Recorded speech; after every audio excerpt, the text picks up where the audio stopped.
everybody, welcome to my YouTube channel. My name is Jenny Naftali and this channel is called The Pediatric World. It is a channel on kids welfare. We find the medical problems affecting children while growing up. So thereby this channel we want to educate the mothers, the caregivers, the guardians on the common illnesses affecting children while growing up. So that is why we use layman language so that people can understand. So I'm here with yet another video for you. Welcome into today's episode, and we are staying on HIV in children. We said it is going to be a wide topic and we want to go bit by bit so that people are able to understand. So today we are doing TB and HIV. So remember we said in our previous episode we were doing the opportunistic infections in HIV infected children, and we said TB is one of them. It's a major thing. It's a common condition, and we say that these opportunistic infections come in as a result of low immunity. Thereby, TB is one. It's the common opportunistic infection that you are going to see. So it takes the advantage of the low immunity. The HIV virus has already brought down the immunity in these bodies of these children. So TB is a tuberculosis in full, and TB and HIV commonly coexist. So whenever we hear a HIV infected child, we want to screen also for TB, and we are going to see why. So another point is that 12 to 60% of children diagnosed with TB also have HIV infection. That is why we are saying they are correlated, they coexist. Another point is that children with HIV infections are between 5 to 10 times more likely to develop PTB. PTB is now the pulmonary tuberculosis. So we are saying those children that are HIV infected are going to be 5 to 10 times, imagine, 5 to 10 times more likely to develop the PTB, more than the children who are not HIV infected. So children with dual infection of TB and HIV are far more likely to die than those with TB alone. This is what we are saying. If a child has got both PTB, the pulmonary tuberculosis, and again they are HIV infected, the chances of the mortality rates are high. Mortality rates, remember we said it's the rate of the deaths. Deaths occur more oftenly in children with both HIV and also PTB.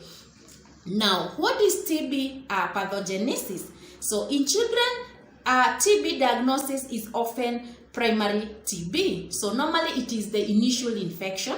That is what we mean by primary TB. So you are going to find that reactivation is going to occur, causing more disease in older children and also in adolescents. So hope this is clear, and we are going to see that more severe forms of TB and dissemination are common, especially in those children that are below 5 years. So the severest forms, we are going to find them, the severest form of TB, we are going to see them in children below 5 years. And the reason is obvious. We said those children below 5 years, their immunity is already low. So you can imagine if again they are HIV infected. So they are very much immunocompromised. And we are saying the severe forms, they are going to get severer forms of TB. So HIV type 1, remember when we were starting with TB, we said we have type 1, we have type 2, and we said HIV type 1 is the most common one and it's most severe. This HIV type 1 increases the probability of progression from infection to disease. So it is going to be more bad if it is HIV type 1 with TB. Clinical presentation. How do these children with TB with tuberculosis present? what are clinical presentations? So number one, the symptoms that are suggestive of PTB are the symptoms that we are going to point at and say this child most likely are having a pulmonary TB. Number one is cough for more than 2 weeks.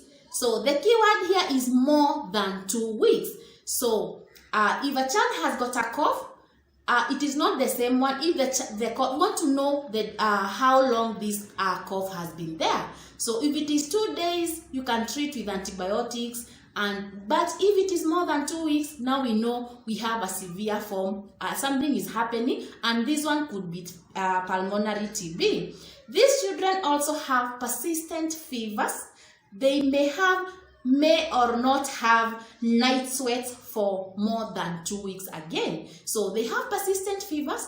Child is just having hotness of the body, persistent fevers headed to 40 degrees Celsius. So we are going to see that these persistent fevers, they also have night sweats. So this is again a symptom of pulmonary TB. Another clinical symptom is weight loss or poor weight gain. In little children, remember we said failure to thrive. This child is there, they are feeding, but they are not their weight is not increasing. So this we call failure to thrive in small children. And bigger one, we have completely weight loss. You are able to tell that this child is wasted, they are not gaining weight. This could be a symptom of pulmonary TB. They also have fatigue. Fatigue is tiredness. Child is just there, very tired, floppy. They also have a reduced playfulness. They are less active. They are also lethargic. So this child is not playing. You are able to notice that they are not playing with their other colleagues, other children. So you notice that this child is just there, tired, not able to play well. They are less active. They are lethargic. Lethargic, they are weak. So this again could be a sign and symptom of pulmonary TB. So especially if the symptoms have persisted more than 2 weeks without improvement, following other appropriate therapies, e.g. antibiotics. So for cough, so what we are saying here is if the symptoms persist for more than 2 weeks, if it was a cough, and you tried an antibiotic, and yet this antibiotic is not working, the fevers, you suspected it could be malaria, you give antimalarials, and yet this fever still persists. Also, you have done nutritional rehabilitation for the severe acute malnutrition, so still this child is losing weight.